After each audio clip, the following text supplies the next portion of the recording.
Welcome to Detachment Diaries. This channel is about situationships, emotional patterns, and personal growth. I share stories from my past, not to shame anyone, but to understand myself and learn. If you relate to patterns of attachment, ambiguity, or emotional cycles, you're in the right place.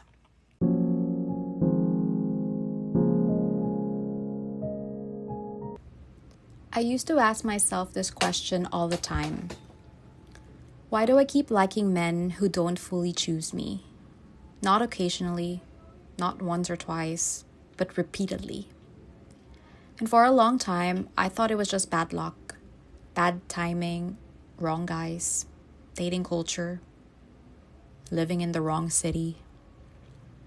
But after my crash out era in 2023, when I started reflecting on my patterns, I realized something uncomfortable. It wasn't random. I was consistently attracted to emotionally unavailable men. And once you start noticing that pattern, you can't unsee it anymore. At first, I thought the explanation was simple. Maybe they were just more attractive. And that was partly true. Because growing up, I considered myself a late bloomer. During my teenage years, I struggled a lot with acne. My skin was really bad and it affected my confidence. I didn't feel pretty. I didn't feel desired. And most importantly, no one really pursued me. While some of my friends were already dating, getting attention, having those early romantic experiences, I felt like I was watching everything from the sidelines. So when I eventually started dating later in life, something interesting happened. Whenever a really good-looking guy showed interest in me, my brain reacted with surprise. Almost like, wait, you like me? And that surprise slowly turned into something else. Scarcity.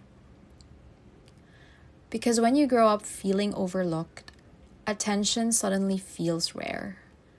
So when someone you perceive as high value gives you attention, it feels like something you might never get again. And that creates this subconscious belief. I have to make this work. I might not get another chance like this. But that was just the surface level. When I dug deeper into my patterns, I realized the real explanation went further back. It went all the way to childhood. Because the first model we have for love is usually our parents. And my dad, he wasn't the affectionate type. He wasn't abusive. He wasn't cruel. But emotionally, he was distant. There wasn't a lot of warmth. There wasn't a lot of verbal affection. And growing up, I developed this subtle belief that asking for attention was inconvenient. For example, if I needed him to pick me up somewhere, I would hesitate because I didn't want to bother him. I didn't want to feel like a burden. So I learned very, very early how to minimize my needs, how to be easygoing, how to not ask for too much. And when you grow up like that, something interesting happens in your brain. You start associating love with earning it, not receiving it freely. Psychologists talk about something called attachment patterns, and one of the most common dynamics is this. When you grow up around emotional distance, your brain starts to interpret that distance as normal, even familiar, even attractive.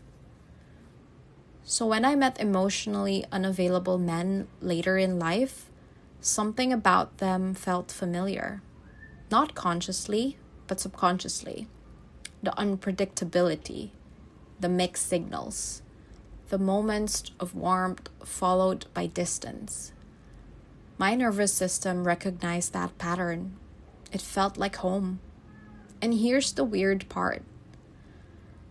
When emotionally unavailable men gave me attention, it felt incredibly validating. Because it felt like I had earned something difficult, like winning a prize, like breaking through a wall. But when someone was emotionally available, when a guy was very consistent, very attentive, very openly interested, my reaction was almost the opposite. Instead of feeling safe, I felt uncomfortable, sometimes even annoyed. I would think things like, why are you so interested? Relax, take it easy.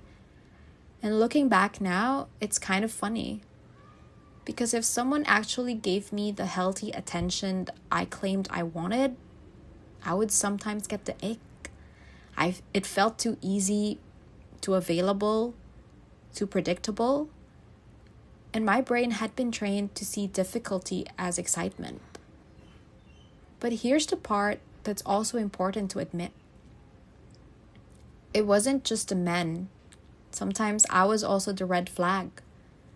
Because there were moments where I would chase emotionally unavailable men, but once they actually became available, I would lose interest.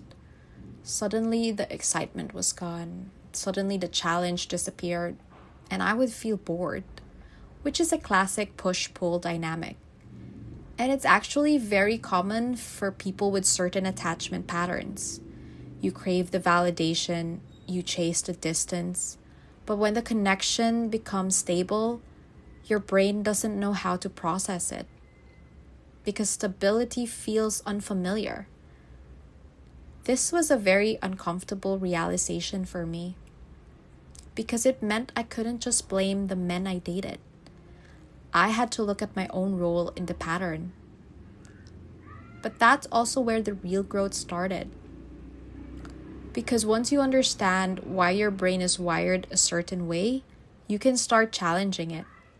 For example, now when I notice myself feeling attracted to someone who is inconsistent or emotionally distant, instead of interpreting that as chemistry, I pause and I ask myself, is this attraction or is this my nervous system recognizing a familiar pattern?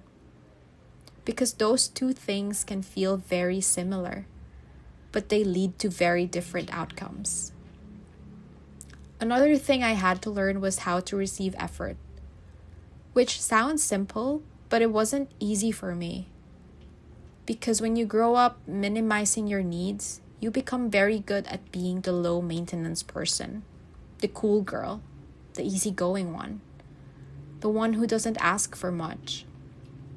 But the downside of that is you sometimes tolerate less effort than you deserve because you're afraid of being seen as difficult or demanding or inconvenient. And that's something I'm still working on today. Learning that it's okay to want consistency. It's okay to want emotional availability. It's okay to want someone who chooses you clearly.